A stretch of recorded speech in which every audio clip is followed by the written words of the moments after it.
Hi hello friends, வணக்கம் and welcome back to our channel student area. இன்றைக்கி நம்ம சேனலில் டிஎன்பிஎஸ்சி, டெட், டிஆர்பி அதுலேருந்துலாம் ஹிஸ்ட்ரியிலேருந்து கேட்கக்கூடிய இம்பார்ட்டன்ட் கொஸ்டின்ஸ் தான் பார்க்க போகிறோம். இது part 2 video. Part 1 already upload பண்ணியிருக்கோம். ஸோ ப்ளீஸ் செக் பண்ணிக்கோங்க.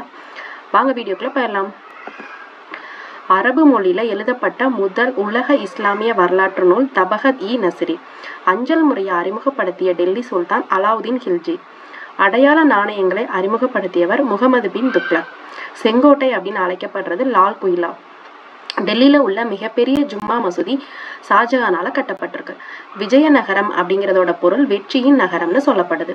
விஜயநகர பேரரசை நிறுவியவர் ஹரிஹரர் அண்ட் புக்கர். தலைக்கோட்டை போரில் வெற்றி பெற்ற அரசு பாமினி அரசு. கோல்கொண்டா கோட்டையோட மிக உயரமான இடத்துக்கு பேரு ஹிசார். ராமேஸ்வரம் கோயில் யாருடைய பாதுகாப்பின் கீழே இருந்தது அப்படின்னா உடையான் சேதுபதி. உடையான் சேதுபதி அப்படின்றதோட பொருள் ராமேஸ்வரத்துக்கும் இலங்கைக்கும் இடையிலான நீரிணைப்பின் தலைவர் அப்படின்னு பொருள். நவீன நாணய முறையோட தந்தை ஷெர்ஷா. குதுப் மினார் என்னும் கோபுர கட்டுமான பணிகளை தொடக்கி வைத்தவர் குதுப்மின் ஐபக். நாலந்தா பல்கலைக்கழகத்தை நிறுவியவர் குமாரகுப்தர். இந்திய கிளி அப்படின்னு அழைக்கப்பட்ட கவிஞர் அமீர் குஸ்ரோ. நீதி சங்கிலி மணி என்ற புதிய நீதி வழங்கும் முறையை கொண்டு வந்த அரசர் ஜஹாங்கீர். வேட்டையாடும் போது ஆதி மனிதனுக்கு உதவிய விலங்கு நாய். பழைய கற்கால கருவிகள் கிடைத்த இடங்கள் தமிழ்நாட்டில் திருநெல்வேலி, சேலம், புதுக்கோட்டை அண்ட் திருச்சி. குடிசைகளோட வடிவமைப்பு எப்படி இருக்கும் அப்படின்னா வட்டம் அண்ட் நீள்வட்டம். பெருவளத்தான் எனப்பட்டவன் கரிகாலன். சங்ககால தமிழர்கள் வழிபட்டது நடுகள். ஆரியர்களோட பூர்வீக இடம் மத்திய ஆசியா. ஆரியர்கள் முதல்ல குடியேறிய பகுதி பஞ்சாப்ல இருக்கிற சப்த சிந்து. ரிக் வேத கால மக்கள் பயன்படுத்திய ஆடை பருத்தி அண்ட் கம்பளி ஆடைகளை யூஸ் பண்ணியிருக்காங்க. ரிக் வேத கால மக்கள் வணங்கிய தெய்வம் சூரியன், நெருப்பு, காற்று, வானம், மரங்கள். இதைத்தான் கடவுளா வழிபட்டிருக்காங்க. சபா சமிதி அமைப்புகள் வலுவிழந்த காலம் பிற்பட்ட வேத காலம். பிற்பட்ட வேத காலத்துல பழக்கத்துல இருந்த தங்க வெள்ளி நாணயங்கள் நிஷ்கா, சுவர்ணா அண்ட் சதமானா. பின் வேத காலத்துல கல்வியில சிறந்து விளங்கிய பெண்கள் கார்கி அண்ட் மைத்ரேயி. சமணமும் பௌத்தமும் இந்தியாவில தோன்றிய காலம் கிமு 6ஆம் நூற்றாண்டு. பௌத்த சமய துறவிகளோட பிரார்த்தனை கூடங்கள் சைத்தியங்கள்னு சொல்லப்படுது. பௌத்த சமய கொள்கையை கூறக்கூடிய மறைநூல் திரிபீடகம். சமணம் வலியுறுத்திய போதனைகள் மும்மணிகள். இந்திய அரசியலமைப்போட முதலாவது சட்ட திருத்தம் 1951 திருத்தப்பட்டிருக்கு. 3வது பௌத்த சமய மாநாடு கூடிய இடம் பாடலிபுத்திரம். குப்தர்களோட ஆட்சி மொழி சமஸ்கிருதம். குப்தர் காலத்து கணித அறிஞர் ஆரியப்பட்டர். இந்தியாவோட தெற்கு பகுதி தக்கான பீடபூமி. வட இந்தியாவையும் தென்னிந்தியாவையும் பிரிக்கக்கூடியது விந்திய சாத்யோரா மலை. சாளுக்கிய மன்னர்கள் ஆதரித்த சமயம் சமண சமயம். தக்கான வரலாற்றில் சிறப்புக்குரிய காலம்னா ராட்டிர காலம். பாண்டிய நாடு முழுவதுமே எப்படி அழைக்கப்பட்டனா பாண்டிய மண்டலம்னு சொல்லுவாங்க. இஸ்லாம் மதத்தை தோற்றுவித்தவர் முகமது நபி. இஸ்லாம் மதத்தை முதலாக பின்பற்றியவர்கள் அரேபியர்கள். சிந்துவை கைப்பற்றிய அரேபிய படை தளபதியோட பேரு முகமது பின் காசிம். தங்க நகரம் எனப்படுவது முல்தான். இந்தியாவோட பொதுத்துறை வங்கிகள் மொத்தம் 28, தனியார் துறை வங்கிகள் 29, அயல்நாட்டு வங்கிகள் 31. வங்கியோட இருப்பு நிலை அப்படின்னா வங்கியின் சொத்துக்களையும் பொறுப்புகளையும் காட்டக்கூடிய கணக்கு தான் வங்கியின் இருப்பு நிலைன்னு சொல்றோம். முதலா அரசானது வணிக வங்கி துறையில் ஈடுபட ஆரம்பித்தது. யார் மூலமா அப்படின்னா இந்திய ஸ்டேட் வங்கியின் மூலமா தான். உலக வங்கி நிறுவப்பட்ட ஆண்டு 1944.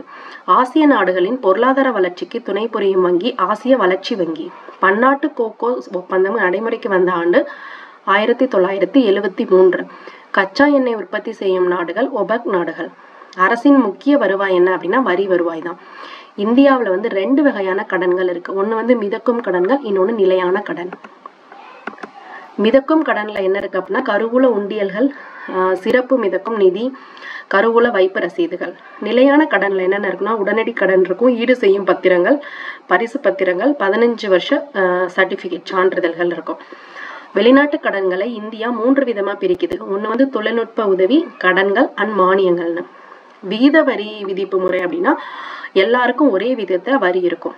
பந்தல் கண்டை ஆட்சி செய்தவர்கள் சந்தேலர்கள். பிரதிகார மரபை தோற்றுவித்தவர் முதலாம் நாகப்பட்டர். பிரதிகார மன்னர்களில் மிகவும் வலிமையுடையவர் மிகிர போஜர். பாலர் மரபை தொடங்கியவர் கோபாலர். கீத கோவிந்தம் என்பதோட பொருள் ஆவி அடையனின் பாடல் அப்படின்னு பேரு. ராஜ தரங்கிணி அப்படிங்கிறது அரசர்களோட ஆறுன்னு பேரு. கற்கள்ல வடிவமைக்கப்பட்ட தெய்வீக கதைகள் என கூறப்படுவது கஜிராஹோ கோயில்கள். சாளுக்கியர்கள் தங்களது அரசை ஏற்படுத்திய பகுதி இன்னைக்கு இருக்கிற கர்நாடகம் தான். விருபாக்சர் கோயிலை கட்டியவர் ராணி லோக மகாதேவியார். சோழர்களை அடிமைப்படுத்திய ராட்டிடகூட அரசர் தந்திதுர்கள். ராட்டிடகூட பேரரசோட தலைநகர் மால்கேட். எல்லோராவின் கைலாசநாதர் குடவரை கோயிலை கட்டியவர் முதலாம் கிருஷ்ணர். ஒரே பாறையால குடையப்பட்ட உலகிலேயே மிகப்பெரிய பாறை கோவில் கைலாசநாதர் கோவில் தான். பார்சுவ உதயம் அப்படின்ற நூலை எழுதினவங்க சேனர். கோகினூர் வைரம் கண்டுபிடிக்கப்பட்ட இடம் கொல்லூர். மெசபடோனியாவில் தோன்றிய முதல் நாகரிகம் சுமேரிய நாகரிகம். பண்டைய உலகோட 7 அதிசயங்கள்ல ஒண்ணு தொங்கும் தோட்டம். சுமேரியர்களோட முக்கியமான தொழில் என்ன அப்படின்னா வேளாண்மை தான். வட்டத்தை 360 பாகைகளாக பிரித்தவர்கள் சுமேரியர்கள் அண்ட் பாபிலோனியர்கள். பீங்கான் கலையை பெருமளவுக்கு சீர்படுத்தியவர்கள் சீனர்கள் தான். சீன பெருஞ்சுவரோட நீளம் 2250 மைல் இருக்குது. நவீன உலகத்திற்கு சீனா கொடுத்துள்ள மிகப்பெரிய நன்கொடை தேநீர். சீன வணிகத்தில் பெருமளவு விற்கப்பட்ட பொருட்கள் பட்டு, பீங்கான், உப்பு, இரும்பு இதெல்லாம் அதிக அளவுல விற்கப்பட்டிருக்கு.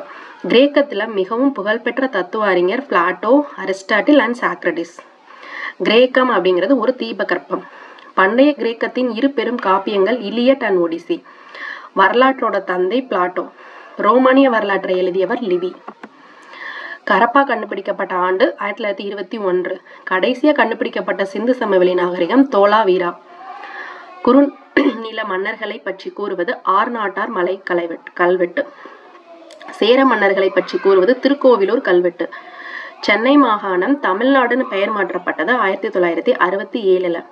ஆரியவர்த்தம் அப்படின்னு சொல்லப்படக்கூடிய பகுதி கங்கை சமவெளி.